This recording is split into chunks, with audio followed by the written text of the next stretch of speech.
wabarakatuh. Waalaikumsalam. Alhamdulillahilladzi akramana bi bi'atsati sayyidil wujud. Asyhadu an la ilaha illallah wahdahu la syarika lahul malikul ma'bud. Wa asyhadu anna Muhammadan abduhu wa rasuluhu asyraful maulud. Allahumma fassalli wa sallim wa barik ala sayyidina wa habibina wa syafi'ina wa karimina wa maulana Muhammadin wa ala alihi wa ashabihi salatan wa salaman daimaini mutalazimaini baqiyaini ila yaumil khulud. Wa ba'du, qala ta'ala fi kitabil karim, a'udzu billahi minasy syaithanir rajim, bismillahirrahmanirrahim. Fa'lam annahu la ilaha illallah wastaghfir li dzambika wa lil mu'minina wal mu'minat wallahu ya'lamu mutaqallabakum wa mathwaakum. Bishrah li sadri wa yassir li amri wahlul 'uqdatam min lisani yafqahu qawli. Shadaqallahul azim wa ballagha rasuluhun nabiyul habibul karim wa nahnu ala dzalika minasyahidin wasyakirin walhamdulillahi rabbil alamin. Tuan-tuan yang dimuliakan oleh Allah Subhanahu wa taala, bil khusus kepada para sepuh, bini sepuh, Pak Kecik, Tu Hapet, Tengku Sagau, dan juga kepada segenap pengurus Masjid Jami' Kurung Sabe yang dimuliakan Allah Subhanahu wa taala. Suatu ketika saya sedang berada di Raudhah Masjid Nabawi. Orang-orang sedang berkerumun, berdesak-desakan menunggu tabir atau penghalang itu seperti itu dibuka. Karena mereka ingin berebut Raudhah, ingin berebut satu lokasi yang tidak terlalu lebar, mungkin sekitar 6x6 kurang lebih, yang akan diperebutkan oleh jutaan orang untuk melaksanakan sholat 2 rakaat, untuk berdoa, ingin berdekat-dekatan dengan baginda Rasulullah Sallallahu Alaihi Wasallam. Ada beberapa tiang di lokasi yang dimaksud. Ada Ustuwanah Abi Lubabah, ada Ustuwanatus Sarir, dan juga beberapa tiang yang lain. Ada Ustuwanatul Wufud. Kemudian mata saya ini melihat di tengah orang yang sedang berkerumun untuk membuka tabir, untuk menunggu tabir dibuka, ada 1-2 orang berwajah Indonesia sedang mengelap-ngelap tiang-tiang Raudhah itu, satu-satu dielap. Kok enak sekali dia itu.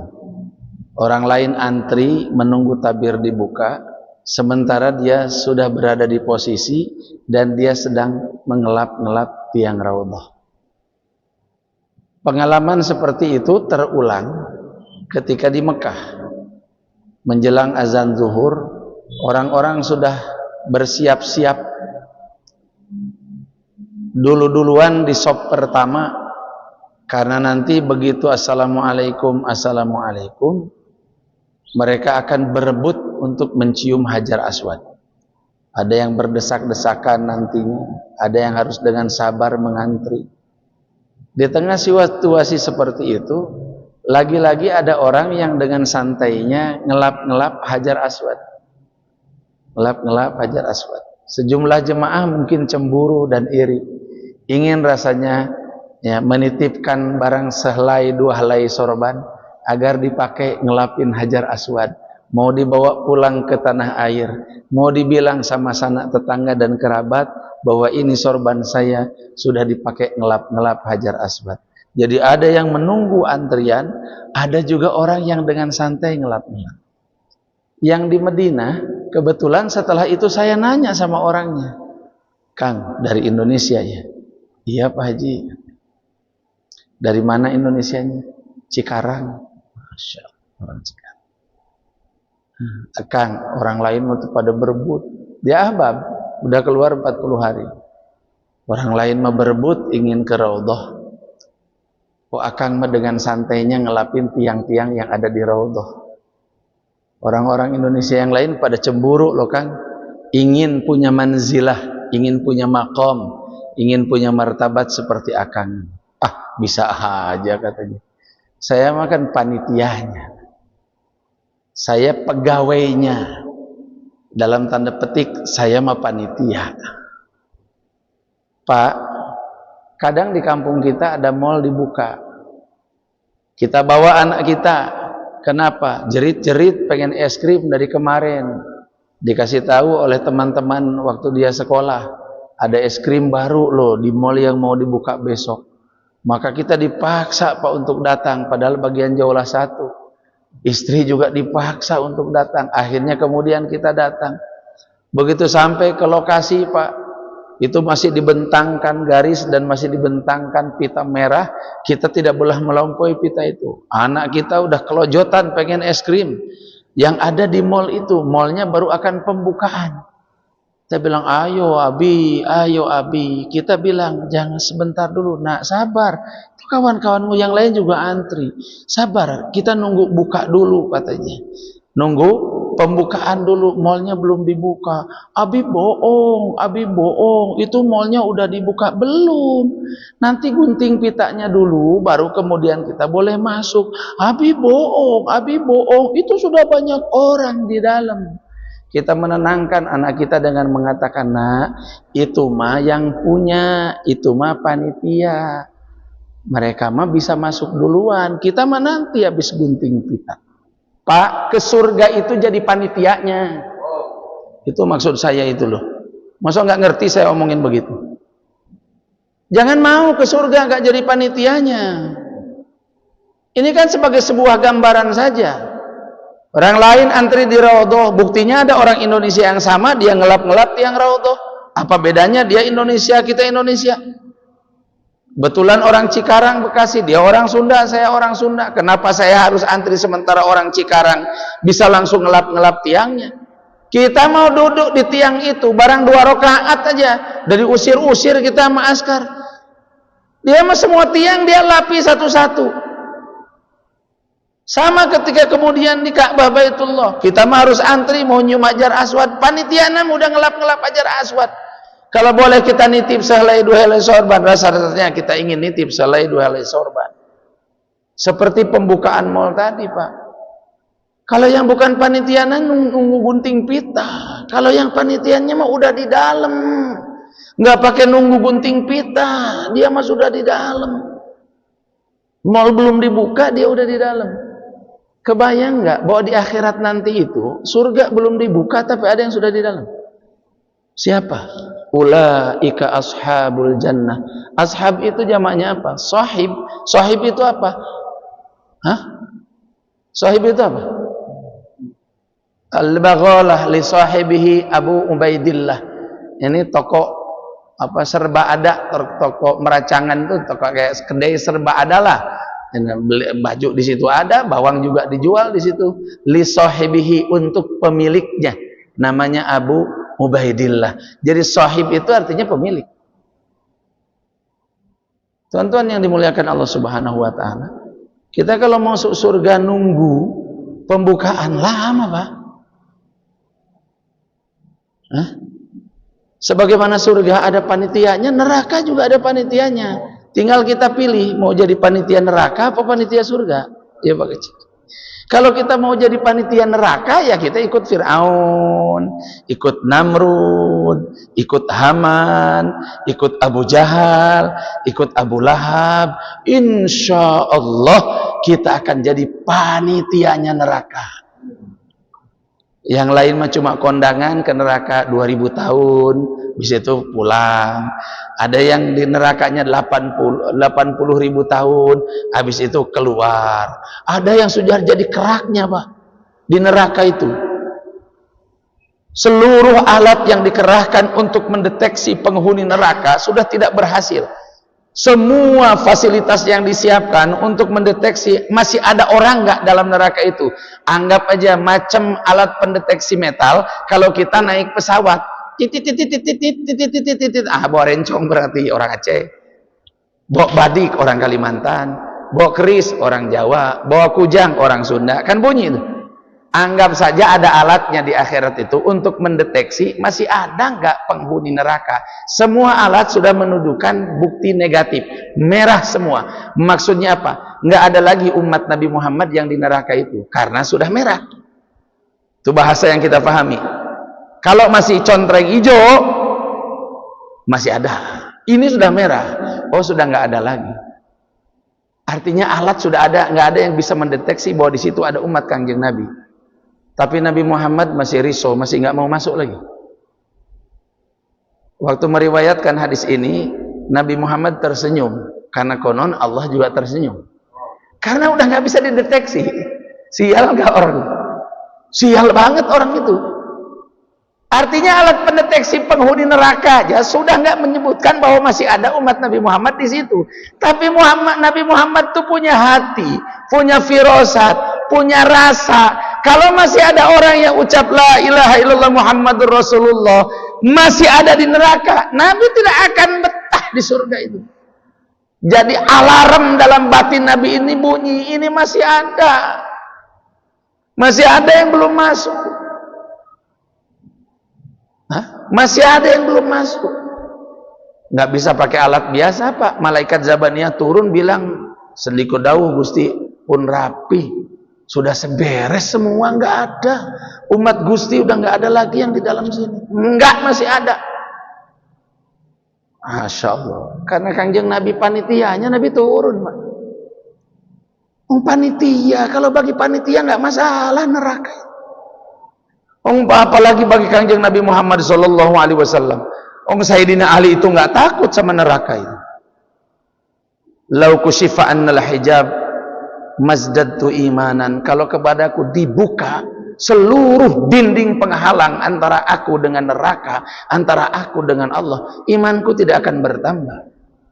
Kenapa? Imannya itu udah sampai pada standar yang diinginkan oleh Allah, nggak bakal nambah lagi sekalipun ngelihat akhirat. Ada iman yang begitu, Pak. Gimana bisa capai iman yang kayak begitu itu? Abu Bakar Siddiq radhiyallahu anhu baru pulang dagang. Sesampainya di perbatasan ke Mekah, di stop sama Abu Jahal. Amr bin Hisham kata Abu Jahal, Abu Bakar, lu nggak usah masuk dulu deh, ada info penting ini. Apa itu? Udah positif cawapresnya Ganjar. Oh, bukan itu. Bukan itu. Biar nggak tegang kali, Pak. Bapak tegang kali ngomongin. Info apa itu? Itu di Mekah udah ribut sekarang orang. Apa rupanya? Ada orang yang ngaku nabi. Siapa? Sohib ente lah. Muhammad. Iya. Apa dia bilang? Dia utusan Tuhan katanya. Oh, betul dia bilang begitu. Betul. Kalau dia bilang begitu aku percayalah, kata. Kalau dia yang bilang begitu aku percaya, kata. Padahal maksud Abu Jahal itu mau ngompori Abu Bakar supaya nggak kepengaruh oleh sahabat karibnya itu. Tapi belum lagi jumpa Nabi, baru dengar kabarnya. Belum baca Qur'annya, Pak. Abu Bakar itu sudah bilang, kalau Muhammad yang bilang aku percaya. Suwek, kata Abu Jahal. Capek-capek gue nyambut, lu malah percaya, kata. Kalau dia bilang gue percaya.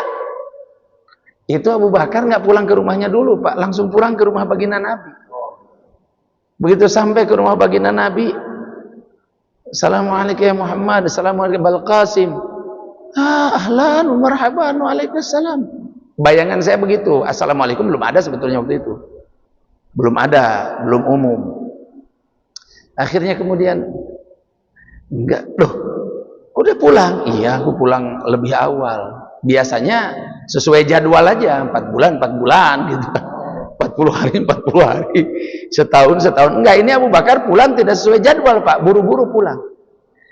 Kenapa? Karena dia ketika berada di Romawi itu dia mimpi. Bukan di Romawi, di Syam, tapi kekuasaan Romawi waktu itu Syam itu. Ketika di Syam sana sedang dagang, Abu Bakar itu mimpi. Bulan purnama di kota Mekah, kemudian bulan itu jatuh, Masya Allah. Jadi bulan sedang purnama jatuh. Kepingan terbesar bulan itu jatuh ke pangkuan Abu Bakar. Bangun Abu Bakar, besoknya gitu lagi ngimpi. 3 malam berturut-turut mimpi bulan jatuh dan kepingan terbesar jatuh ke pangkuannya. Dia nanya sama sohib dia, seorang uskup, Pak, seorang pendeta, seorang rahib. Si pendeta ini begitu Abu Bakar mau ngomong, udah aku tebak saja katanya, isi mimpimu itu. Loh, aku lah belum ngomong. Iya, aku tahu. Tapi mimpimu itu sudah tercatat dalam kitab-kitab kami. Kamu tahu apa makna impianmu itu? Bulan yang dimaksud adalah Nabi akhir zaman. Ketika ia jatuh ke bumi Mekah dan di pangkuanmu adalah bagian terbesar kepingan itu, maknanya kamu akan jadi manusia paling beruntung. Pulang kamu. Disuruh pulang Pak sama pendetanya. Sebelum kelar pulang sudah. Di dagangan sih separuh ini, pulang sudah. Itulah pulang Abu Bakar. Jumpalah di pintu gerbang kota itu dengan Abu Jahal. Dari situ ke rumah Rasul. Jadi dia itu udah membawa separuh yakin Pak ketika pulang dari Syam. Begitu jumpa baginda Nabi lagi, Pak Uskup aja tahu apa yang ada di hati Abu Bakar Siddiq. Kok kesini dulu? Nampaknya kau belum ke rumah. Belum wahai Muhammad ya Abul Qasim, belum. Saya kesini dulu. Ada apa rupanya? Aku tadi ketemu Abu Jahal. Dan dia bilang katanya ada berita baru. Berita apa itu? Berita katanya di sini sekarang ada kasak kusuk, ada nabi akhir zaman. Oh iya? Terus dia bilang bahwa katanya ini berita sudah menggemparkan Mekah. Apa yang kau buat? Aku bilang siapa itu? Dia bilang katanya Muhammad, katanya engkau Abul Qasim yang bilang begitu. Terus kamu bereaksi apa? Kata aku, kalau Abul Qasim, kalau Muhammad bin Abdullah yang ngaku jadi nabi, aku percaya dia tidak pernah bohong. Dipeluk sama Nabi Pak, nangis kan. Ini kira-kira orang kayak begini ini masa masuk surganya itu wasiqal ladzina taqaw rabbahum ilal jannati zumara. Digiringlah orang-orang bertakwa menuju surga berombongan-rombongan. Kesian amat Pak masuk surga kok rombongan. Bapak naik kapal tuh Aceh, hebat, mau ke Semelu, naiknya rombongan. Itu artinya tiket Bapak murah. Bapak mau naik pesawat dari Banda Aceh ke Kuala Lumpur, masuknya kok rombongan. Itu artinya Bapak bayar tiket murah. Bapak naik kapal dari Belawan menuju ke Jakarta, kok naiknya rombongan. Mikul beras, bawa angsa, nuntun kambing. Itu artinya Bapak kelasnya kelas rendah, naiknya rombongan. Jangan mau masuk surga rombongan. Syekh Junaid Al-Baghdadi itu nangis Pak begitu baca wasiqal ladzina kafaru wasiqal ladzina taqaw rabbahum. Ya Allah, masa aku masuk surga rombongan ya Allah? Kok gak spesial amat masuk surga rombongan? Dihalau kayak macam masuk stadion, keluar stadion habis nonton bola di Kanjuruhan mati 145. Itu gara-gara rombongan itu. Nangis Syekh Junaid Al-Baghdadi, Sahibul Maqam. Nangis. Tapi beliau terhibur ketika beliau membaca ayat innal muttaqina fi jannati wa nahar fi maq'adi sidqin 'inda malikim muqtadir. Oh, enggak semua rombongan. Ada yang masuk surganya itu spesial. Enggak semua antri Pak ke Raudhah itu. Ada yang bisa ngelap-ngelap tiangnya. Enggak semua antri Pak nyium Hajar Aswad itu. Ada yang bisa ngelap-ngelap batunya, meminyaki batunya. Maka kalau kita gambarkan ini adalah suasana surga, Bapak mau pilih yang mana? Masuk rombongan apa masuk ikut jadi panitia? Siapa panitianya itu? Nabiyyin, siddiqin, syuhada, salihin. Ya Allah, kata Nabi Daud, siapakah orang yang paling dekat kepadamu? Kata Allah, orang yang mengajak orang lain untuk dekat kepadaku, dialah orang yang paling dekat dengan. Ya Allah, siapakah orang yang paling mencintaimu? Orang yang mengajak orang lain untuk mencintaiku, dialah orang yang paling aku cintai dan orang yang paling mencintaiku. Itu artinya ada yang sholat, ada yang ngajak orang lain sholat. Istilahnya itu isti'dadul ummah liiqamati sholat, nyiapin orang untuk sholat. Ada yang sekedar ke masjid, ada yang nyiapin orang lain untuk menjadi penghuni masjid. Dia risau, aku dah tua, aku tengok penghuni masjid ini yang sholat berjamaah. Kalau dari satu sop itu 20 orang, yang tuanya 18, berarti yang muda cuma 2. Kalau yang 18 ini kemudian mati satu-satu, sementara yang 2 tidak bertambah, itu bisa dihitung. Sebelum sampai Anies Baswedan jadi presiden, penghuni masjid habis. Nggak ada bayan begini, biasanya ngutip Anies Baswedan itu nggak ada. Sebetulnya dalam adab bayan nggak boleh. Tapi ini masa aku bayan berturut-turut, itu nggak adab juga itu. Malam tadi bayan, malam ini bayan, konon lagi nanti malam besok bayan lagi. Ini Pak Kecik ini kejam kali sama saya ini. Tuhan yang dimuliakan Allah Subhanahu Wa Taala, coba kita bayangkan. Masuk surga sih masuk surga, Pak, umat Nabi Muhammad itu ya masuk surga. Tapi kalau mau ke Aceh, jangan mampir dulu ke sana kemari. Bapak di Ligan mampir, di Grute mampir, banyak kali mampirnya. Kalau mau ke surga itu tempat mampirnya cuma satu, Pak, neraka. Na'udzubillahi min dzalik. Siapa orang yang akan menjadi panitianya itu? Malaikat penjaga surga itu kaget. Itu pohon-pohon di surga yang gedenya itu, kalau kuda dipacu di bawah naungan pohon itu 500 tahun, itu pohon itu masih belum selesai lagi dikitari sama kuda itu. Gede sekali pohonnya. Itu malaikat Ridwan tuh kaget. Dalilnya dari kau nanya dalil pula. Pokoknya udah ada semua, saya sudah baca itu. Ya. Kaget, kenapa? Ada yang sudah di dalam sudah. Lah malaikat Ridwan kan, ini gimana sih nggak sesuai SOP? Nggak sesuai SOP. Protokolnya Pak Camat, ini mestinya belum ada yang masuk. Ini sudah naik di pohon-pohon itu. Memang bentuknya burung, tapi malaikat lihat, ini bukan burung biasa, bertingkah kali burung ini. Burung kan macam burung merpati itu kan. Merpati kan tak pernah ingkar janji. Merpati itu nggak pernah punya pasangan lain, Pak. Selama pasangannya masih hidup itu aja. Macam orang Aceh, nggak mau punya 2, punya 3. Jadi ini jenis-jenis merpati semua ini. Ini kata malaikat Ridwan, ini bukan merpati. Kalau merpati itu dia nggak genit, udah punya pasangan, dia sama pasangannya aja kemana dia pergi. Maka bisa dilombakan, diterbangkan di Bima. Betinanya di Ancol, jantannya dilepas di Bima, Pak, di Nusa Tenggara Timur, Nusa Tenggara Barat. Betinanya di Bali, Pak, nyampe, Pak. Sekalipun begitu nyampe mati dia. Itu kasus memang terjadi itu, nyampe mati.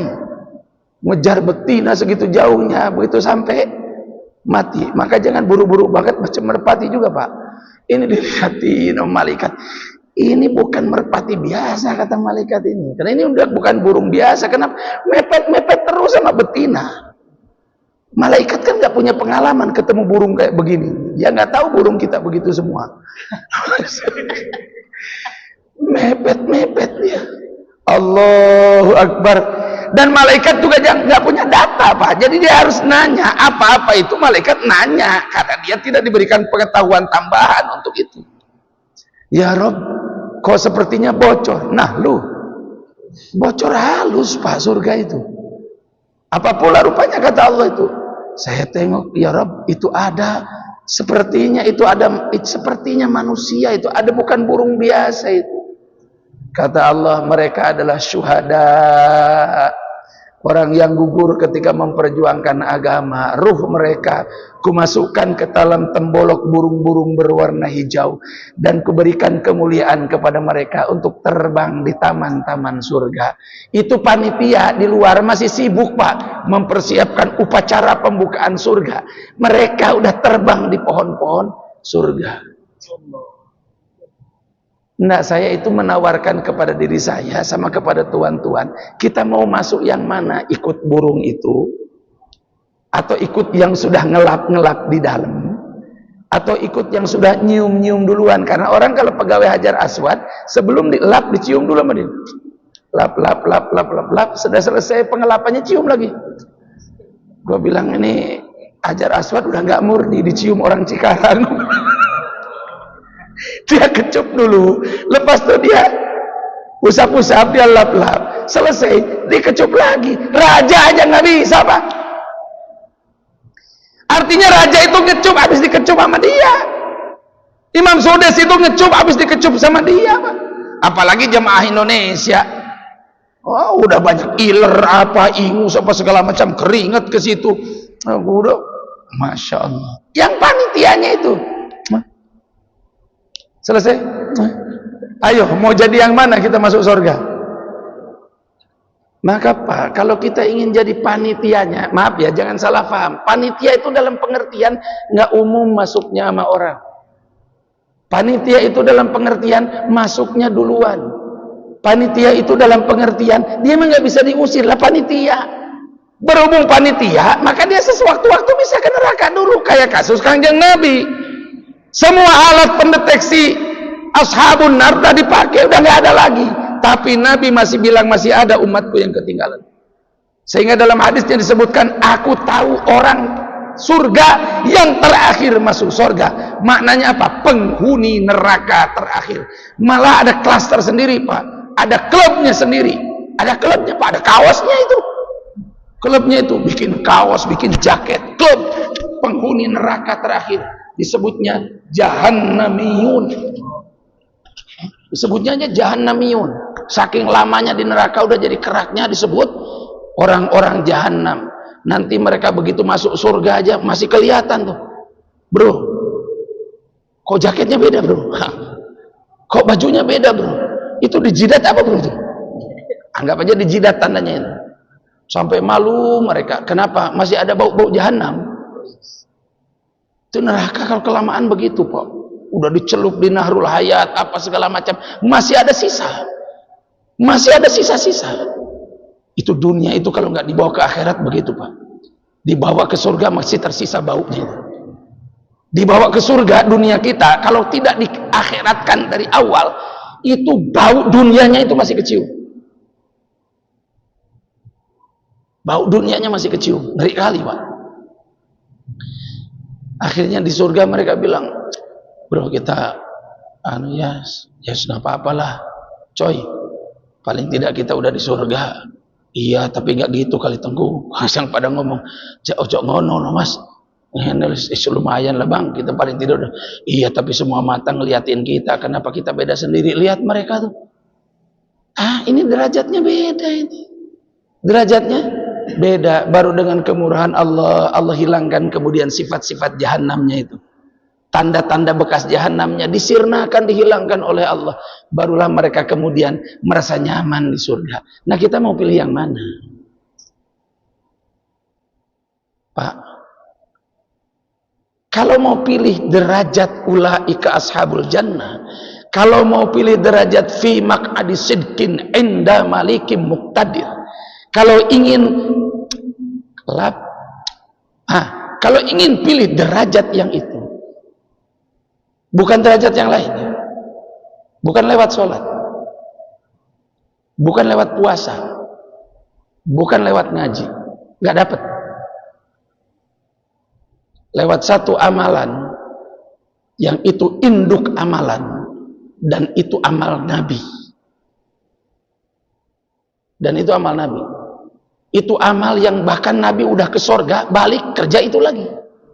Nabi udah ngelihat neraka Pak, balik dari sana kerja itu lagi.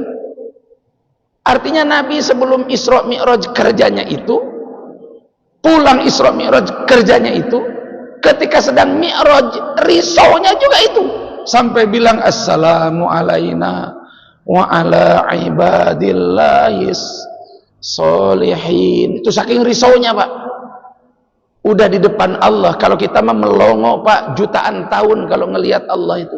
Nabi mah di depan Allah masih ingat kita. Assalamu alaina wa ala ibadillahis solihin.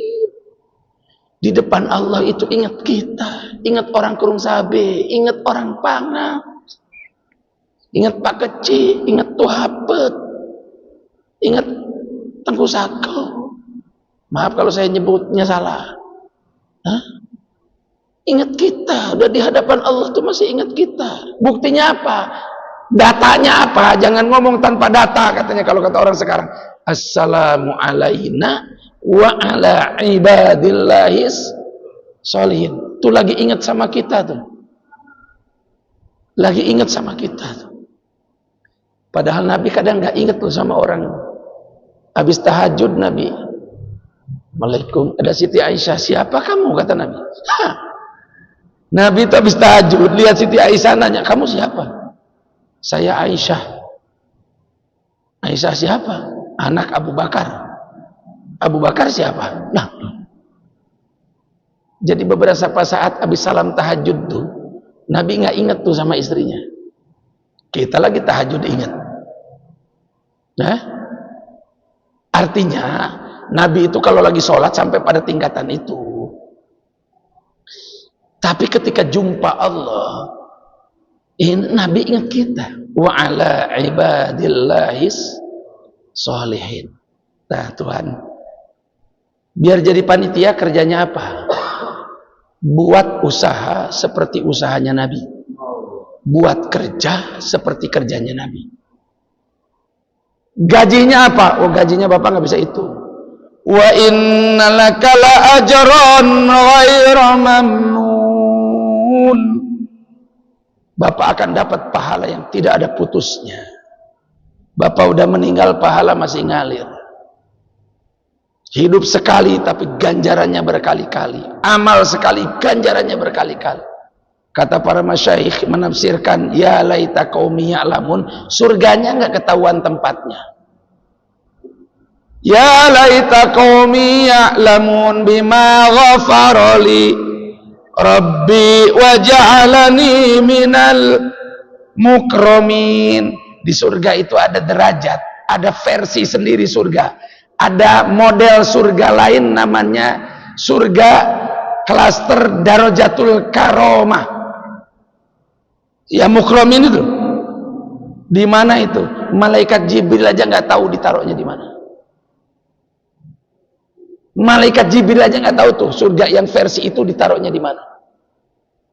Ada orang yang dapat begitu, ada. Siapa namanya? Habibun Najjar. Orang mana itu? Antioquia. Saya sudah sampai ke kampungnya. Sampai ke masjidnya. Duduk merenung lama di bawah tanah, kira-kira ada 3 tahap ke bawah. Tempatnya Habibun Najjar dulu bilang, ya qaumit tabi'ul mursalin ittabi'u man la yas'alukum ajra wa hum muhtadun. Itu dakwahnya cuma sekali tapi langsung mati Pak. Cuma 3 hari itu tapi langsung mati. Aman Pak. Bukan 40 hari 4 bulan. Kira-kira kalau lihat kisahnya itu cuma 3 hari beliau keluarnya itu. Tapi langsung mati. Tuapet kalau begitu bisa. Tapi begitu nyebrang si Mele langsung meninggal. Lagi di jalan Allah, maaf ekstrim banget ini. Pak Syam umpamanya, saya pengen yang begitu itu Ustaz. Boleh. Tapi begitu keluar, lagi husu-husunya mati. Tapi kalau nggak bisa jangan sekarang. Repot kami ngurusnya. Enggak, mati kan bisa diprogram Pak. Kalau modelnya bisa diprogram, yang nggak bisa diprogram itu matinya kapan? Itu nggak bisa diprogram. Kalau cara matinya seperti apa tergantung kebiasaan kita. Hari-hari badminton, matinya di lapang badminton. Kalau ingin berpeluang mati dalam dakwah, ya habiskan umur dalam dakwah. Maka kalau kita bikin usaha yang dulu kerjaannya Nabi dan sahabat, tapi berhubung tidak ada Nabi setelah Nabi Muhammad, tidak ada lagi orang yang akan diutus sebagai Nabi setelah Nabi Muhammad, maka itu jadi usaha kita. Apa itu? Ajak-ajak orang sholat, bukan cuma sekedar kita sholat. Ajak-ajak orang ngaji, bukan cuma sekedar kita ngaji. Ajak-ajak orang untuk haji, bukan cuma sekedar kita haji. Ajak-ajak orang untuk dakwah, khuruj fi sabilillah, keluar di jalan Allah, bukan cuma sekedar kita yang keluar di jalan Allah. Niat semuanya insyaallah. Masyaallah. Subhanakallah bihamdika asyhadu an la ilaha illa anta astaghfiruka wa atubu ilaik. 5 menit lagi ikhtilat karena Pak Kecil mau berangkat ini.